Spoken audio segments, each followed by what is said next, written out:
Thank you all for coming today. I'm an ecology professor at Rutgers University, out west in New Jersey, and I also serve as editor of the journal Ecological Restoration. Opportunities and limitations. What is possible? We live in a changing world, and the past is not prologue. There are biological changes from the past, invasive species, plants, insects, marine species, that challenge our ability to restore the historic biodiversity. Sometimes environmental romantics ask me, can we restore the harbor like Henry Hudson saw it in the 1600s? Well, that's just too hard, and that's not possible. The physical conditions keep changing. Phil Orton's mentioned some of them. It's hotter, hydrology is changing, sea level rise, precipitation changes. Even local habitats that we have restored, some very successfully and are persisting, will be underwater, going under. And they'll be fragmented from each other as the sea and the bays rise, interfering with metapopulation dynamics, migration from patch to patch.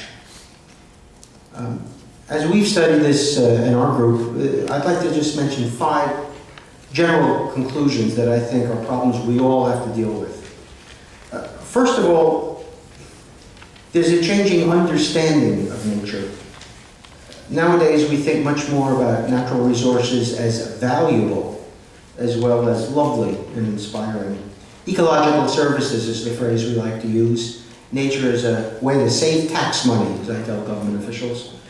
It also improves public health as well as environmental health. This is a newer perspective, though, on nature, and it's not well incorporated into policy discussions at the highest levels, or even in public understanding. The role of public education about nature really needs a revolution. Second, resiliency is much more than just habitat. It's not a habitat issue alone. It also involves social science and economic resiliency. In this sense, we're all human ecologists, not just botanists, zoologists, marine scientists. Physical threats around us are much more than just biodiversity diminution.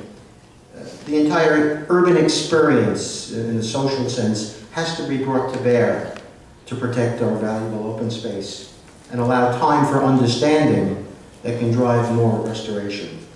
Third, our natural lands are managed by many different jurisdictions. Local, state, federal, private sector lands like Nature Conservancy. But ecological boundaries are not congruent with government boundaries. They transcend legal lines in the sand. We need new regulatory collaborations to properly restore and manage resources for the future.